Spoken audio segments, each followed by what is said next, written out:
18 தர்பார் வந்துட்டாயா. வணக்க மக்களே, இது நியூஸ் 18 தர்பார். இந்த தர்பார்ல வெயில் ஓவரா கொளுத்துனாலும் தர்பாருக்குள்ள நீங்க வந்துட்டீங்கன்னா குழுன்னு இருக்கிற மாதிரி சில விஷயங்களை நாங்கள் எடுத்து கொடுப்போம். அந்த வகையில் இன்னைக்கும் உங்களை ஆஸ்வாசப்படுத்துறதுக்கும் சில்லு நாக்குறதுக்கும் ஏகப்பட்ட விஷயம் உள்ள இருக்கு. சீனு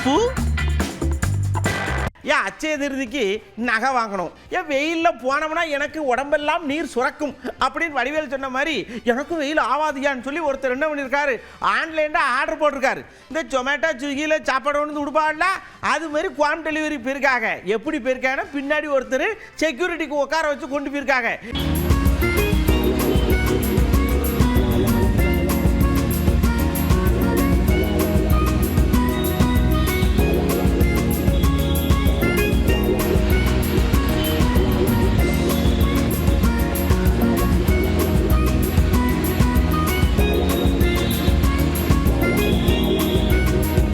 உங்களுக்கு தேவைன்னா கலரிய கத்துக்கிடுங்க.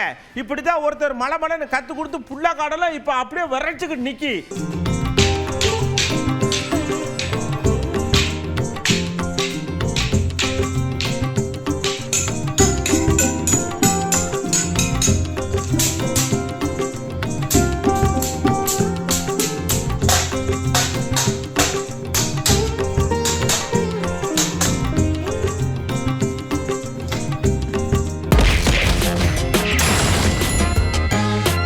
ரொம்ப நாள் கழிச்சு நம்ம ஜசிகலா அம்மா வந்து உட்காந்துட்டு சடக்குன்னு ஒரு விஷயத்தை சொன்னாங்க. நானும் 4 வருஷமா பொறுமை காத்துக்கிட்டு இருக்கேன், நீங்க அதை செய்த இதை செய்தன்னு சொல்லிட்டு ஒன்றும் செய்ய முடியுங்க, ஒரு லிஸ்ட்டை போட்டுக்கிட்டு நீங்க இதை செய்யணும்னா அதை செய்யலை அப்படின்னு சொல்லிவிட்டு ஆளுங்கட்சிக்கு நேரா மிரட்டுற துணியில ஹஸ்கி வாய்ஸ்ல பேசியிருக்காங்க. தமிழ்நாட்டு இளைஞர்களுக்கு வேலை கொடுக்கப்படும் சொன்னாங்க. இதுவரைக்கும் எவ்வளவு வேலை கொடுத்துருக்காங்க? இல்லை. வீட்டு வரி உயர்த்தினது அவங்களுடைய பார்ட் 1 ஆட்சி. அதனால இன்னும் நிறைய இருக்கு சொல்றதுக்கு. அதனால இந்த மாதிரி தான் 4 ஆண்டு காலமும் நடந்திருக்கு. அதனால மக்கள் ஒன்றும் தெரியாதவங்க இல்லை. நிச்சயமாக 26ல் ஆட்சி மாற்றம் நிச்சயம் வரும்.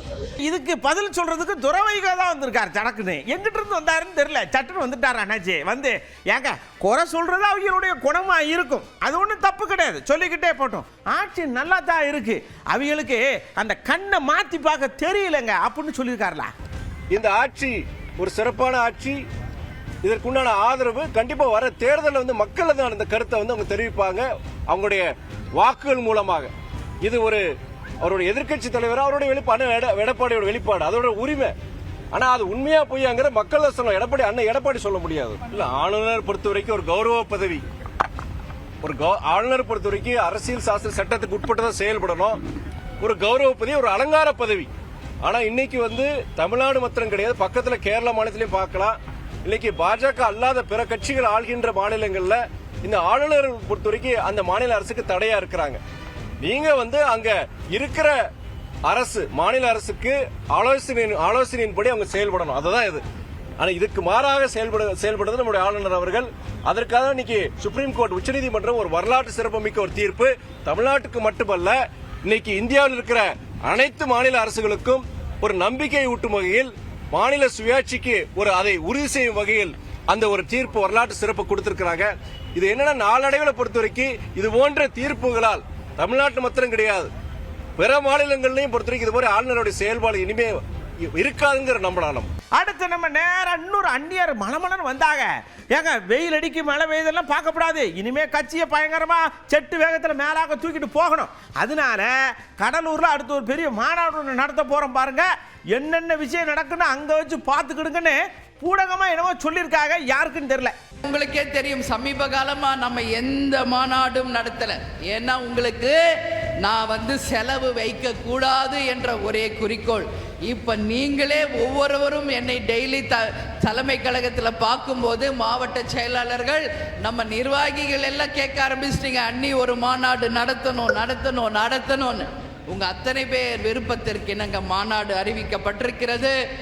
அது மீண்டும் ஒரு சரித்திரத்தை படைக்கணும். நான் எப்பயுமே கேப்டன்கிட்ட சொல்வேன், நம்ம நடத்துகிற இதுவரைக்கும் மாநாடுகளோ பொதுக்கூட்டங்களோ யாரும் நடத்தினது கிடையாது. ஏன்னா அவங்க எல்லாம் காசும், நான் எப்பவும் சொல்றேன், சோறும் பீரும் எல்லாம் கொடுத்து கூப்பிட்டு வருவாங்க. ஆனா இது உண்மை கூட்டம், இது கேப்டன் என்கின்ற ஒருவருக்கு கிடைச்ச உண்மையான கூட்டம். அதனால தான் நான் சொல்றேன், மீண்டும் நம்ம சரித்திரத்தை நாம மட்டும்தான் முறியடிக்க முடியும், வேற யாராலையும் முறியடிக்க முடியாது. அடுத்து நாம சொர்க்கத்துக்குள்ள போற மக்களே, கோயிலில் போனா சாமியை கும்பிட்டு அங்க கொடுக்குற பிரசாதத்தை வாங்கி சபக்குன்னு சாப்பிட்டுட்டு செத்தோட குத்த வச்சுட்டு வர்றது இல்லை சொர்க்கம். அங்கேயே நாங்கள் கல்யாணம் முடிப்போம்னு ஒரு 200 ஜோடி, அதாவது ஆணும் பெண்ணும் சேர்ந்த ஜோடி ஒரே நேரத்தில் நின்று கல்யாணம் பண்ணியிருக்காங்க. இந்த பக்கமும் அந்த பக்கமும் ஏகப்பட்ட தடபுடல் விருந்துன்னு வேற சொல்லிக்கிறதாவ.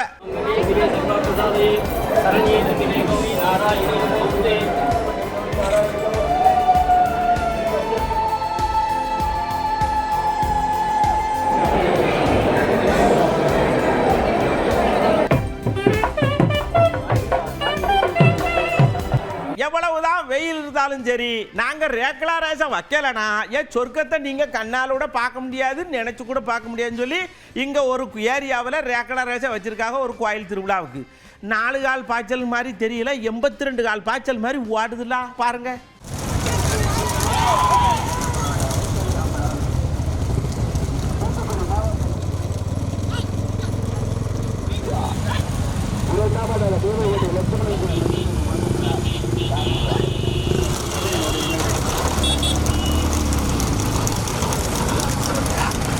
ஏங்க ரேக்கரா லேசில் மட்டும்தான் சொர்க்கம் கிடையாது, காளையை அடக்குதுலையும் ஏகப்பட்ட சொர்க்கம் இருக்குன்னு காட்டுதாக. மதுரையில் கிட்டத்தட்ட ஒரு 700-750 காளையை அவுத்து விட்டு ஒரு 400க்கும் மேற்பட்ட நம்மளை மாதிரி இளைஞர்கள்லாம் சேர்ந்து திமுலை பிடிச்சி அடக்க உள்ள குதிச்சு அவியலுக்கு இவளுக்கு ஒரு பரஸ்பர பிணைப்பு ஏற்பட அதுதான் சொர்க்கம். திருப்பூர் வியர் போஸ் மாதிரி ஆச்சா ஆச்சா சூப்பர் சூப்பர் சூப்பர் ஆச்சா ரெண்டு இந்த ஒரு சுத்து விட்டா தம்பி 3 மாடு குடி மாடு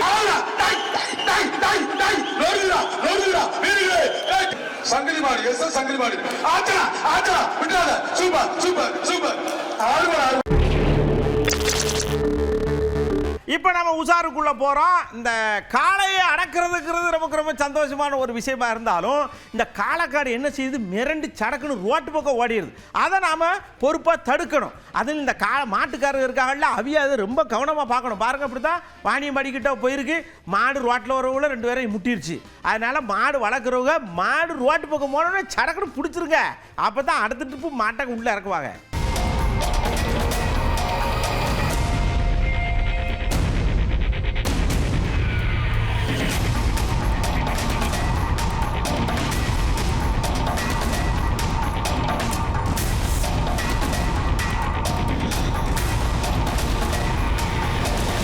கோடை வாசஸ்தலம் நம்ம வீட்டில் சலன்னு இருக்கு, நசன் இருக்கு. புள்ள ஊட்டியோட போய் இந்த மலையில காற்று வாங்கிட்டு அப்படி குழுன்னு இருந்துட்டு வரலாம்னு போறீங்களா?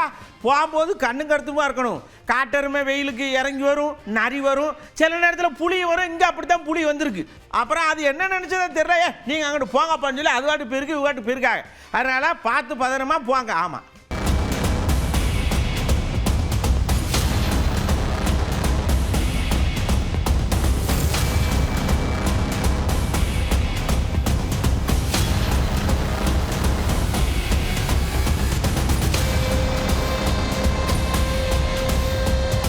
அடுத்து பாருங்க, பெட்டி எங்க பூட்டி கிடந்தாலும் நான் திறந்துருவோம்லான்னு இங்க ஒருத்தர் ஜார்க்கண்ட்ல என்ன இருக்காரு.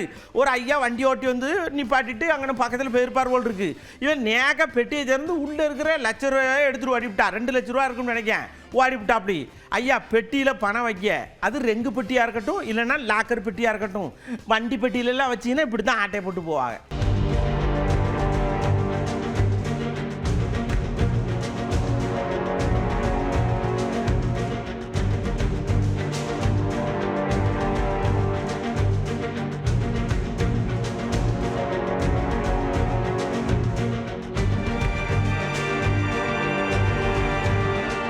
அடுத்து பாருங்க, வேலூர்ல ஒரே ஒரு சண்டைக்காடா இருந்துச்சு ஒரு ஹோட்டல்ல. வயிறு வசிக்கு உள்ள ஓடமட்டு இவனே சண்டை ஓட்டு கிடக்கா அப்படின்னு சொல்லிட்டு என்னத்துக்கே சண்டை ஓட்டுச்சு அப்படின்னு கேட்டா, நான் இட்லி கேட்டேன், இட்லி சடக்குன்னு கொண்டு வர வேண்டியானே, கொண்டு வர மாட்டாங்க அப்படின்னா. இந்த பக்கம் கேட்டா ஐயா ஊற்றி வச்சிருக்கேன் அவிஞ்சுக்கிட்டு இருக்கு, அதுக்குள்ள உசுர வாங்க தான் சண்டை ஓட்டு கிடக்காங்க. பசி இருக்கலாம், அவச்சா தானே சாப்பிட முடியும். பொறுமை பொறுமை பொறுமை வேணும்.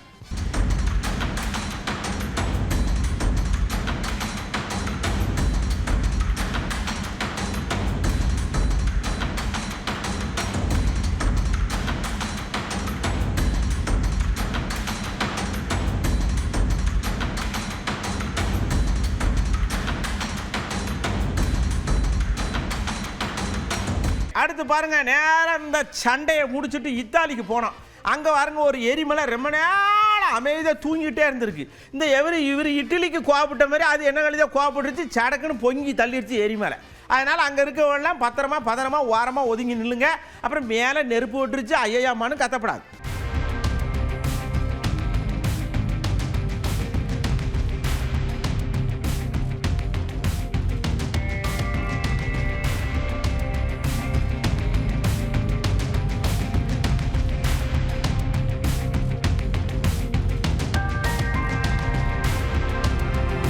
அடுத்து பாருங்க, இந்த ரங்கநாதன் தெருவிலே நம்மளால நகர்ந்து போக முடியல. நீங்க இந்த ரயில்வே ஸ்டேஷன் படியில் நின்னீங்கன்னா தூக்கி எடுத்துக்கொண்டு இந்த பக்கம் விட்டுருவாங்க, இங்கே நின்னா அங்கே கொண்டே விட்டுருவாங்க. அந்த அளவுக்கு இருக்கும். அதே மாதிரி சார்ஜியாவிலையும் இப்படி தான் வருச்சா நெருக்கமாக கடை இருந்திருக்கும் போல் இருக்கு. இந்த வெயிலுக்கு எதுக்குன்னு சடக்குன்னு பற்றி ஒவ்வொரு கடையாக எரிஞ்சு சாம்பலாகி போச்சு. வெயிலில் கொஞ்சம் பதனமாக அப்படி தண்ணி கிண்ணி ஊற்றி வச்சு கொஞ்சம் நீங்கள் தான் ஜாக்கிரதையாக இருந்துக்கணும்.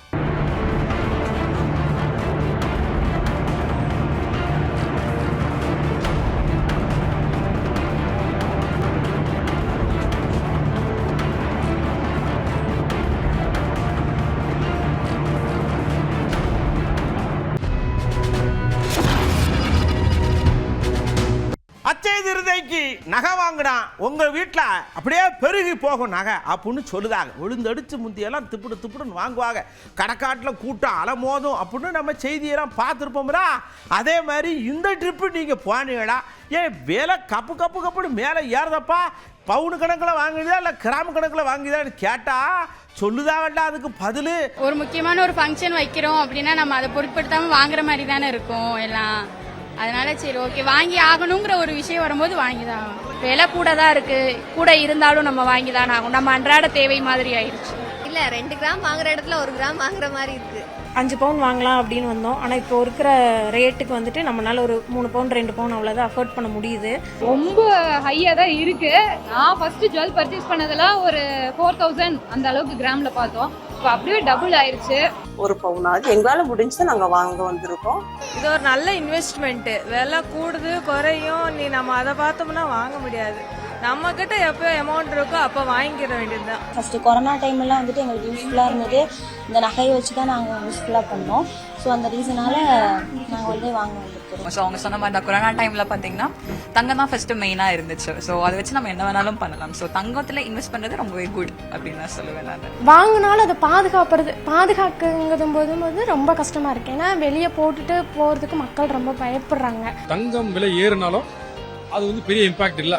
பட் நார்மலா எப்பயும் போல கிரௌட் எப்பயும் இருந்துகிட்டே இருக்கு. ஸோ அதுல வந்து எந்த ஒரு மாற்றம் கிடையாது. ரேட்டு கூடுதனால வியாபாரம் வந்து முதலோடு இப்போ கூடுதலாக தான் இருக்கு. அக்ஷய திருவின்னு ரொம்ப விளம்பரப்படுத்துறாங்களா, சரி நம்மளும் இந்த ஒரு தடவை வாங்கி பார்க்கலாம் அப்படிங்கறதுக்காக வந்திருக்கோம். பழைய விலைக்கு ரொம்ப கம்மியா வந்தா சந்தோஷமா இருக்கும் மக்களுக்கு. பொம்பளை பிள்ளைகள் வச்சிருக்கவங்க எல்லாம் ரொம்ப சிரமப்படுவாங்க. இனிமே தங்க நகை எடுத்து போடணும்னா ரொம்ப கஷ்டம்தான். வாங்கல நாங்க என்ன பண்றது, அதிகமா ரேட் ஆகுதா போயிடுறோம். அதிகமாக ரேட் இருந்து போயிடுறாங்களா, துட்டு இல்லாத நாங்கள் ஏற்பட்டுங்க என்ன பண்ணுறீங்க. வரலாறு காணாத ஏற்றத்தின் காரணம் விளைவாக இந்த வருஷம் வந்து வியாபாரம் போன வருஷம் அளவுக்கு இருக்குமான்னு சொல்ல முடியல. எல்லாம் 1 பவுன் எடுக்கிறவங்க கேட்குறாங்க, முக்காக்குறாங்க, 1 கிராம் மோதிரம் கேட்குறாங்க. என்ன பண்றது, ரேட்டு இப்படி போனதுக்கு காரணம் என்னன்னே எங்களுக்கு சொல்ல முடியல. நம்ம தர்பாரில் பார்த்த எல்லா விஷயம் நல்லா பிடிச்சிருந்ததா? ஆத்தி வெயில் என்ன அடிக்கு காலை வைக்க முடியல. வீட்டுக்குள்ளே கதவு பூட்டி தான் இருக்க வேண்டியிருக்கு. வெக்க அந்த அளவுக்கு அடி. அதனால் புல்லாக்காடுகளை ரொம்ப பத்திரமா பார்த்துக்கிடுங்க. உடம்புல நீர்ச்சத்து குறையாத வரைக்கும் இந்த நீராகாரங்கள் அப்படியெல்லாம் கொடுங்க. சோத்தை கம்மி பண்ணிடுங்க. இந்த கூழ் கம்பங்கஞ்சி அந்த மாதிரி கொடுங்க. மோர் நிறையா கொடுங்க. ஆவா நல்லா இருக்கும். கருவேப்பிலையும் கொத்தமல்லியும் லேசாக தூவி விட்டு கொடுங்க. அடுத்த தர்பார் இது மாதிரி ஏகப்பட்ட விஷயத்தோட நான் உங்களை சந்திக்கிறேன். அதுவரை உங்களிடமிருந்து அன்போடு விடைபெற்றுக் கொள்வது உங்கள் அன்பு நண்பன் எழில். வணக்க மக்களே. 18 தர்பார் வந்துட்டாயா.